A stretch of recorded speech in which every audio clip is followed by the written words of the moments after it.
Ano daw po yung difference ng pagbate ng isang tao na may Kristo at yung tao po na walang Kristo sa puso niya? Pag Kristiyano daw po, excited palagi bawat umaga. Kaya yung pagbati niya po, sabi niya, "Good morning, God." Pero pag wala daw pong Kristo, sabi niya, "Good God, it's morning." Parang sinasabi po doon, ay, bukas, Lunes na naman, makikita ko na naman yung masungit kong kasama. Parang ayaw mo dumating yung darating na araw. So, I'm greeting you a beautiful and good morning. And a blessed New Year to each and every one of us. Purihin po ang Panginoon. Lahat po ng napakinggan natin kanina, binabanggit po yung Christmas, yung New Year, which is still very fresh. And rightly so. Sa States po, sa New York, yung celebration po nila ng New Year. They wait for yung me dropping up the ball, dun yata po sa Times Square. And during New Year's Eve, itong nakaraang New Year's Eve po, freezing temperature. Pero they still brave yung very cold temperature para lang po to celebrate and greet each one a happy and blessed New Year. Sa atin din po, we have our own version of a probably mild winter. Malamig po, hindi po ba pag December, January, the past few mornings malamig. Kahapon po ang temperature sa Baguio daw is 11 degrees centigrade. And dito po sa Metro Manila, around 20, so mga double, 20 degrees centigrade. Anyway, it reminds us na yun nga po, malamig pa yung season. Parang the Christmas spirit is still with us. Dahil doon lang naman po natin naranasan talaga yung malamig na panahon po eh. Pag December and January. Dahil nagme-melt daw po yung snow sa Siberia and China. So yung wind galing doon. Nasasaga po natin kaya malamig. Manalangin po tayo. Panginoon, maraming salamat po for a new year. And the past year, Panginoon, we have experienced your faithfulness, Panginoon. Salamat po, Panginoon, for the abundance of your blessings, Panginoon. Blessings ng pagmamahal niyo po, Panginoon, na naranasan po namin your presence in the midst of trials, difficulties, and problems. And as we await another year, Panginoon, maraming salamat po for the exciting and beautiful things that you will do, beautiful things that we will experience, Panginoon. Salamat na kayo po yung Panginoon na kasama po namin, Panginoon. Ang Panginoon na nangako sa amin na you will never leave us nor forsake us. Salamat, Panginoon, dahil you are the same God yesterday, today, and forever.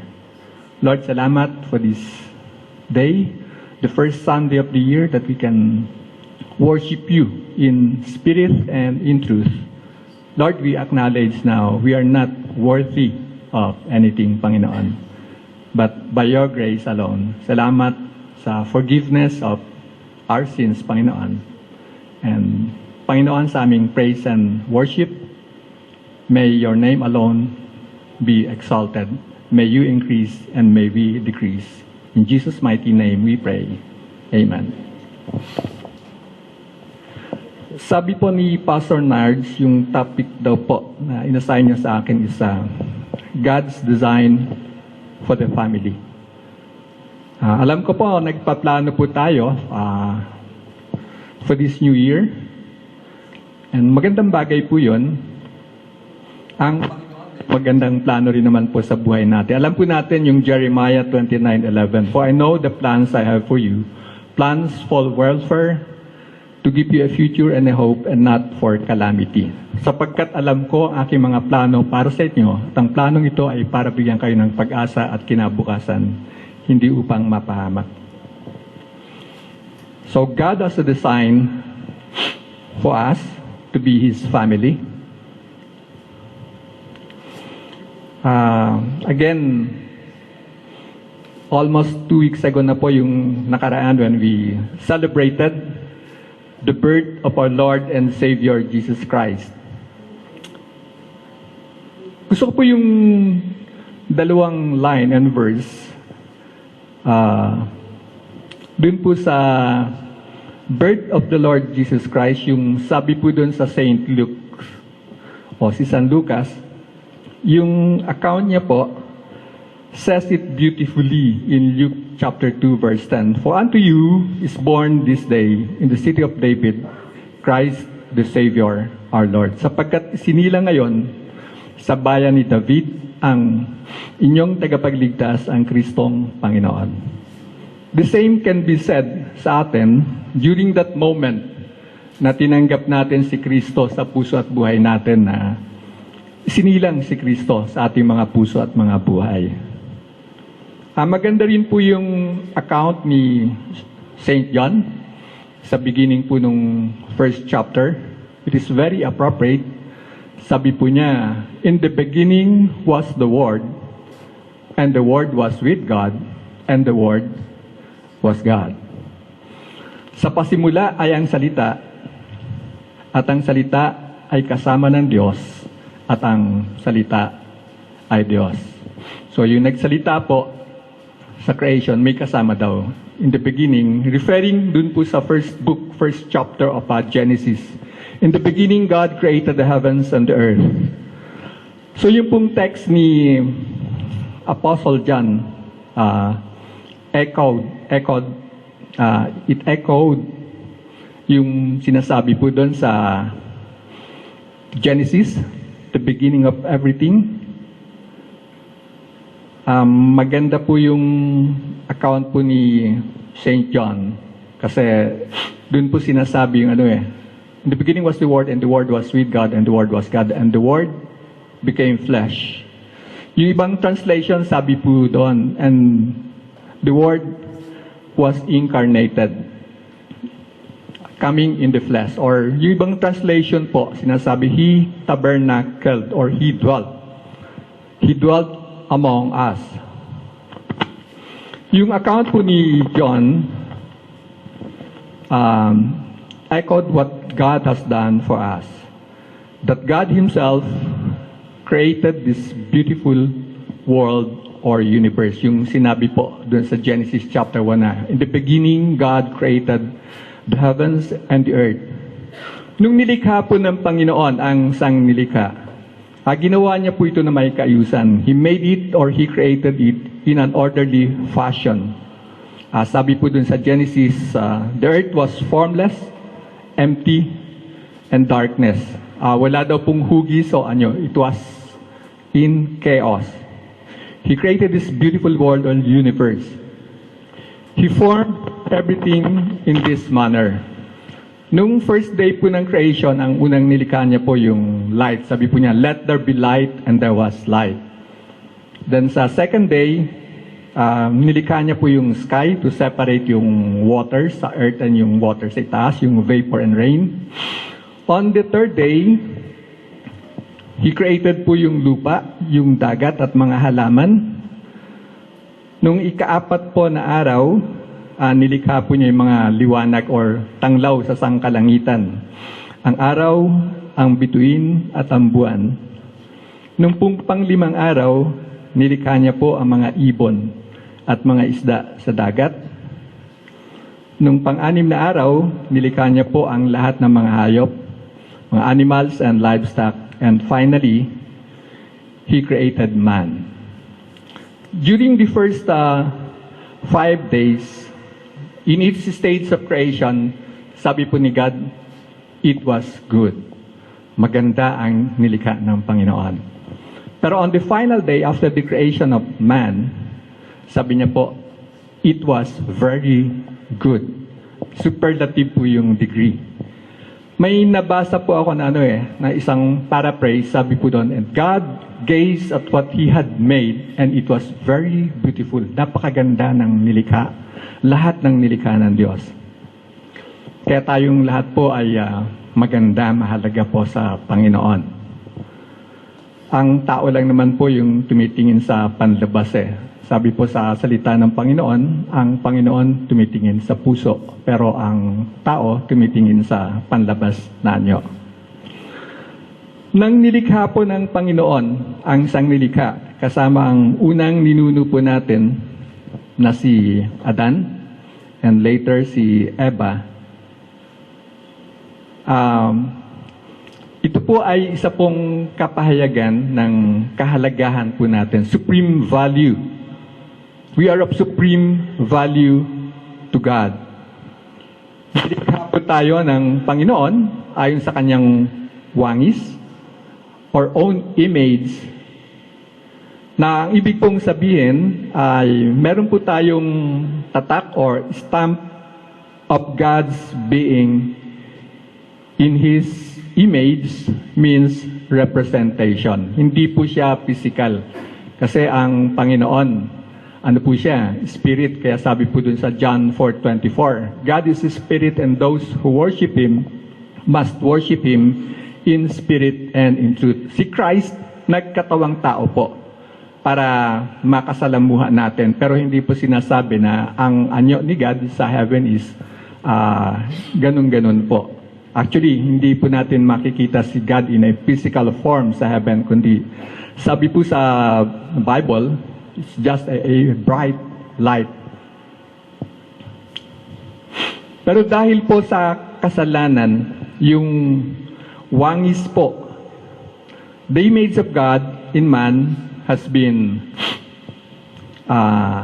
na-damage, na-deface, o nadungisan po yung pagiging kawangis natin sa Diyos. But hindi po ito nasira. But it has never been destroyed. Bago po dumating yung kasalanan, before the fall, tayo po ay binigyan ng Diyos ng pribilehyo. Dalawang bagay, pribilehyo at authority.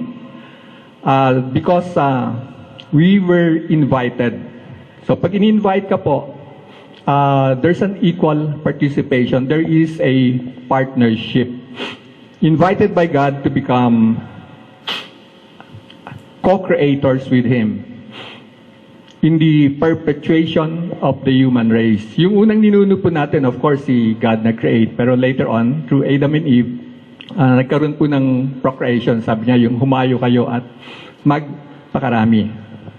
Meron po tayong authority dahil binigyan po tayo ng Diyos ng isang gawain, isang task of co-ruling over the entire earth. In Adam and Eve, kung hindi po nagkasala si Adan saka si Eva, then wala pong alinlangan na sila rin po ay magkakaroon ng, of course, nagkaroon po sila ng mga supling. They would have produced offspring in their own image. So kung hindi po sila nagkasala, of course, manganganak po si Adan at si Eva, katulad nga po ng pinanganak nila, si Abel saka si Cain. Pero ang difference would be those children in whom there was no inherited sin, kung hindi po sila nagkasala and was under God, they would have had dominion over the whole of creation. Sila po yung mamamahala ng sangnilikha ng Panginoon. So nung kinreate po ni God ang tao, when God created people as male and female, si Adan saka si Eva, He established the institution of family. So doon po nagsimula yung pagkakaroon po ng family. Ang pamilya po ang pangunahing institusyon na ginawa ng Diyos, established by God. Bago po nagkaroon ng mga bansa, ng mga syudad, in fact, yung unang syudad po, yung nung nagkaisa yung tao na magbibuild daw po sila ng Tower of Babel. So bago pa man po nagkaroon ng mga bansa, mga syudad, or other human communities like mga tribo, meron na pong family na nilikha ang Panginoon, si Adan at si Eva. There was a family. And chronologically, family comes first. Ang smallest unit of society po kasi is the family. So after family, Siguro merong community, merong sa atin, may barangay, may bayan. Ang Panginoon ay lumikha ng institusyon ng family at binigyan niya po ng guidelines to function. To function as a family. I would like to give emphasis dun po sa word na function. Kaya meron din po tayong opposite ng function, yung dysfunction. Tayo po, dahil makasalanan, lahat naman po tayo may mga dysfunctional background. Pag hindi po functional, dysfunctional, ibig sabihin, hindi ka namumuhay na parang normal. Bagamat Kristiyano na po tayo, somehow, may mga vestiges pa po ng kasalanan na naiwan sa atin. Kaya lahat naman po tayo may mga background na tabingi yung family ko, ganon. Siguro, broken family yung background, or lasengo yung tatay, or sugalero. So, we have some dysfunctional background, pero purihin po ang Panginoon dahil we have been redeemed by Christ from our dysfunction. Nung nilikha po ng Panginoon ang unang ninuno natin na sina Adan at Eva, hindi po niya ito ginawa na He did not create it and just left them alone to run it as they see fit for themselves. So hindi niya nilikha si Adan at Eva para bahala na kayo dyan, basta ginawa ko na kayo. Sabi po ng Panginoon, He stated, it was good. Pagkatapos po ng creation, dun nga po sa verse 31 niya, yung final niya po, description, sabi niya, it was very good. O yung paraphrase na nabasa ko, sabi po doon, He gazed at everything that He had made and it was very beautiful. Nang nilikha po tayo ng Panginoon, nung nilikha niya ang sang nilikha, ginawa niya po tayo na tagapangasiwa. He made us His overseer para pamahalaan ang kanyang sang nilikha to manage His creation. Sabi niya po, He gave him the great mandate. Kung meron po tayong Great Commission, yung to go and make disciples of all the nations, baptizing them in the name of the Father, the Son, and the Holy Spirit. Meron din po tayong Great Commandment to love the Lord your God with all your heart, all your soul, and all your mind. We also have a great mandate, which is to tend and to keep it. Yung nilikha ng Panginoon na pamahalaan at pangasiwaan. By extension, ito rin po yung nais ng Panginoon sa family po natin. Na pamahalaan po natin, pangasiwaan natin as stewards of our families. Lalong-lalo na po yung man, ang lalaki, na nilikha po ng Panginoon with the design na to be the head of the family, to be the provider of the family. Pero far more important than that is yung spiritual leadership of the head of the family. So hindi ka man pastor ng church, you are the pastor of your family. Yung asawa mo, yung mga anak mo. Binigyan din po tayo ng Panginoon ang kanyang sang nilikha. He gave him the freedom to be steward of His creation. Pero sa freedom po, may limitation din. Kaya sabi po doon, hindi maaring kainin yung bunga ng prutas.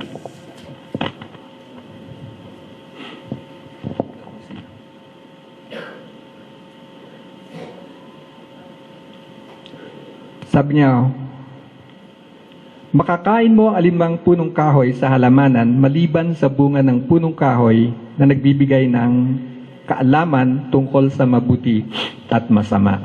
So, maaari daw pong kainin ang lahat ng prutas sa paraiso maliban dun po sa isang uri ng prutas na sinabi ng Panginoon o bunga na hindi maaring kainin ng tao dahil pag kinain niya yun, mamamatay. Which is what happened dahil dumating po yung, hindi lamang yung physical death, kundi spiritual death.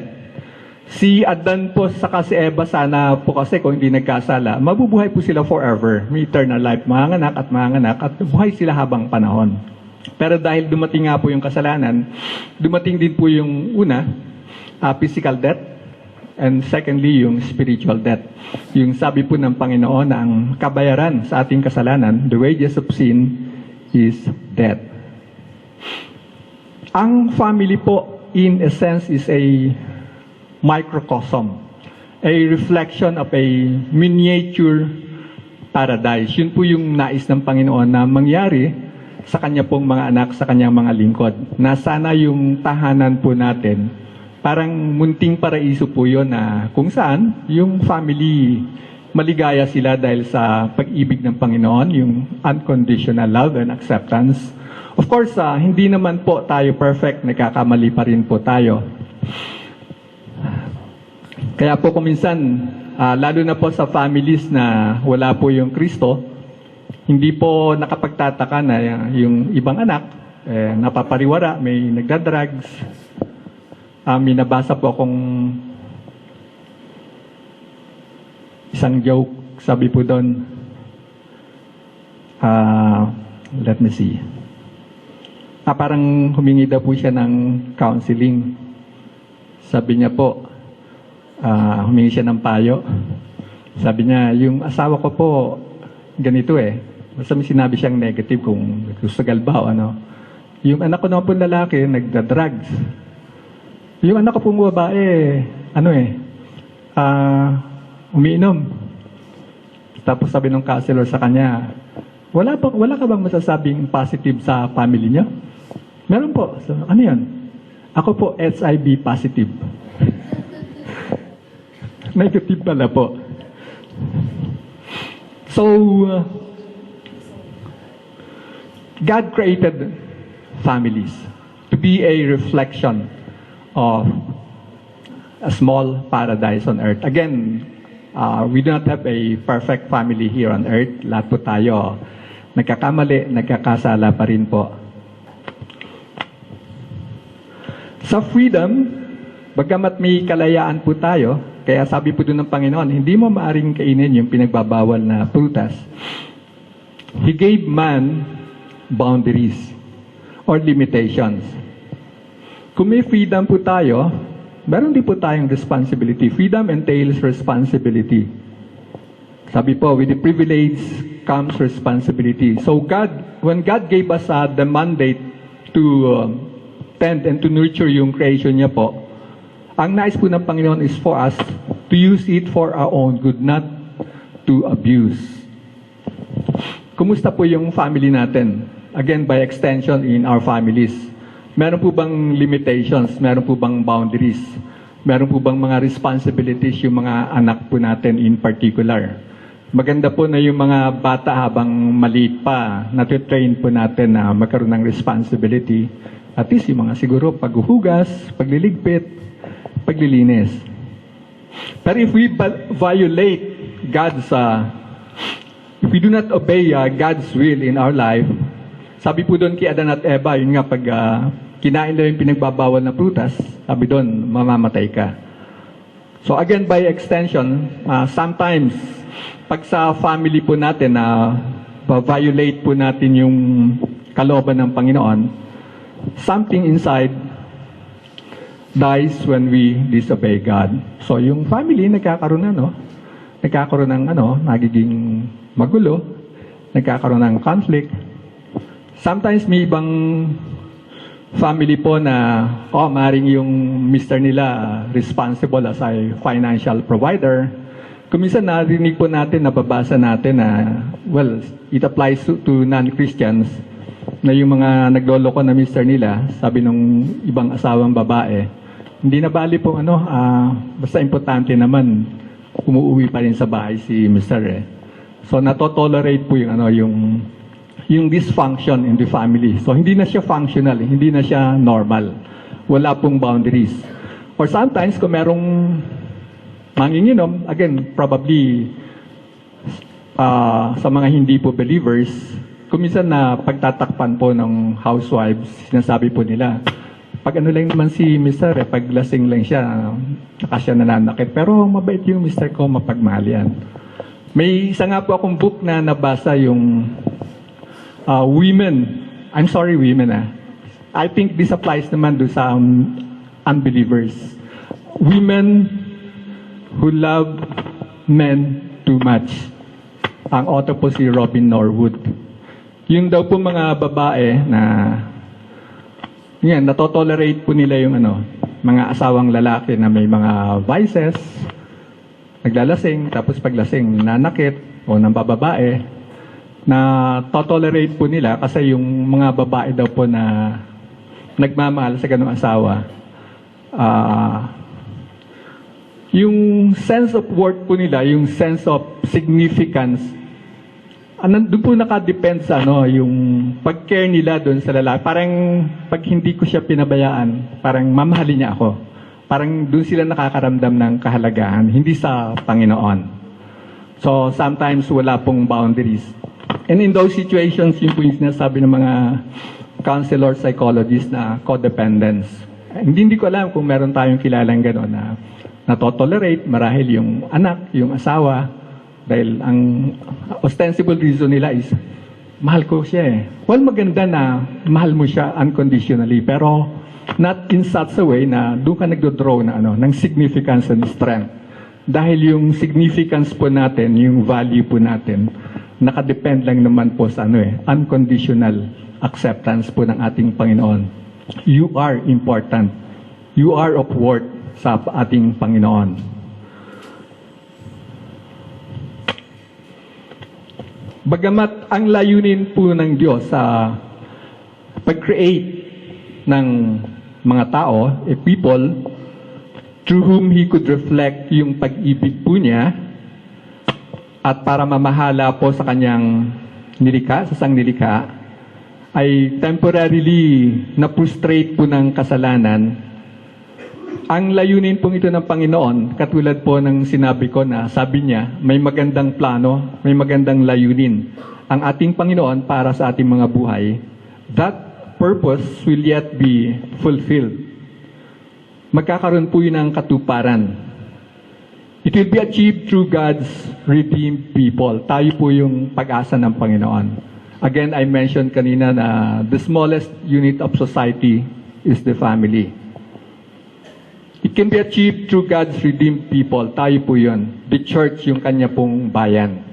Kaya sabi po ng Panginoon, for as many as receive Him, to them He gave the right to become a child of God. Sapagkat datapat sa lahat ng nagsitanggap sa Kanya, sila ay pinagkalooban niya ng karapatan na maging anak ng Diyos. So tayo pong lahat, lahat po tayo, mga anak ng Diyos. Kung anak po tayo ng Diyos, we belong to a spiritual family, the family of God. So it will be achieved through God's redeemed people. Tayo po na kanyang bayan, ang kanyang iglesia, the church, who are destined hindi lamang po to reflect yung wisdom and grace, but also to rule the world. So yung pinagkatiwala po sa atin ng Panginoon, lahat po tayo tagapangasiwa. Maski po yung mga anak po natin, hindi po natin sila property. Kasi kung minsan, sometimes, there are some parents na, it's good I do not question yung good intention ng parents, pero sometimes may parents po na parang, they dictate kung ano yung magiging kinabukasan o kurso ng bata. Sometimes that happens when tayo mismo, nabigo tayo sa pangarap natin na during those days na frustrate tayo na may dream ako na gusto ko maging halimbawa lawyer, pero kasi hirap kami hindi ako matalino, hindi ako naging lawyer. So parang yung anak ko pupush ko na dun sa direction na yun kasi nabigo ako, parang vicariously, parang nakikisakay tayo dun sa sa parang gusto nating makita sa bata dahil parang yung ego natin na buboost na, uy, anak ko yan, magaling yan, abogado yan. So, lahat po tayo steward ng Panginoon. We have the responsibility to steward God's resources, lalong-lalo na po sa atin, among us men. After all, sabi po ng Panginoon, ang lalaki ang head of the family. Although that does not necessarily say na hindi equal ang treatment natin sa ating mga asawang babae. Sabi po ng Panginoon, husbands, love your wives, and wives, submit to your husband. So ang Panginoon ay may maganda pong plano, may disenyo po siyang ginawa sa kanyang creation. And ang God's design is intended to be fulfilled by the family. And again, tayo po yung smallest unit of society as a family, like sabi ni Pastor Joe kanina. Maganda po if we can share the gospel to at least one person in a day for 365 days, then we have shared the gospel to 365 people. More so, kung yung magiging focus po nung pag-share natin ng gospel would be the head of the family. Probably meron po sa atin dito ilang mga kabataan na yung family sila, parents sila, hindi pa nakakakilala sa Panginoon. Doon po sa ministry po namin sa church planting sa urban poor, mahirap pong nahihirapan po kami na to target yung mga men. Kasi yung po mga lalaki, karaniwan, wala po sila eh. Which is good naman dahil nagtatrabaho po sila. Kaya lang yung unavailability po nila physically, yun din po yung unavailability rin po nila spiritually. Mahirap po sa lalaki sa community na mahirap yung kung nandun man siya na maging open sa gospel. Usually, yung mga nanay po. Kaya in a sense, medyo, well, this is specific yung sa mahirap, medyo mahirap po na ma-reach namin yung mga kalalakihan. Kasi karaniwan po mga babae, nanay na sa bahay. And if ever, na they are present on weekend, Saturday or Sunday, busy po sila sa nila, mga favorite hobbies. Saka meron pong may unwritten culture. Well, probably among the urban poor na yung spiritual na bagay, parang pambabae. Parang ako, bahala ako sa I will provide. Okay ko yung sweldo, nakakapasok yung mga bata, nakakain sila mahusay, pero yung spiritual, wala po silang lugar. So sana po tayo, as part of our New Year's resolution, perhaps, maybe we can apply God's intention for our family. Na, if I may suggest, maybe for those of us na wala pa pong family altar or devotion, maybe it's a good year, a good beginning for us to start our own family devotion, family altar on a regular basis. Kasi regular, hindi fixed na day. Of course, sometimes we can be flexible naman kung talagang hindi available. Maganda meron po tayong flexible na, may set day po tayo na we can have our family altar or devotion. And as an application also, maybe we can start discipling our child. Kasi kung hindi daw po natin madi-disciple yung mga anak natin, ang mundo ang magdi-disciple po sa kanila. Pero salamat po sa Panginoon dahil ang Panginoon po natin may magandang plano, may magandang purpose para sa ating buhay. We do not control, we do not hold the future of our family, our children, but it is He who holds our future. Tayo po ay manalangin. Nagpapasalamat po kami na kayo po ang Panginoon na matapat sa lahat ng panahon, Panginoon. Kayo po ang Panginoon na may magandang plano, may magandang layunin para po sa aming mga buhay. At ang plano po yun ay para bigyan kami ng pag-asa at kinabukasan, Panginoon. Lord, we commit to you our families, our family.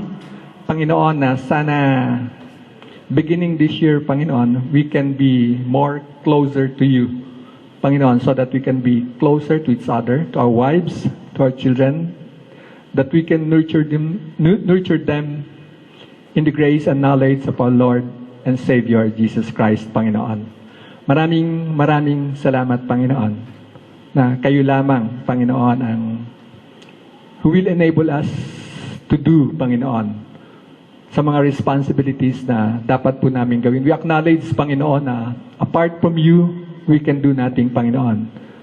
May your name increase, may we decrease. In Jesus' name we pray. Amen.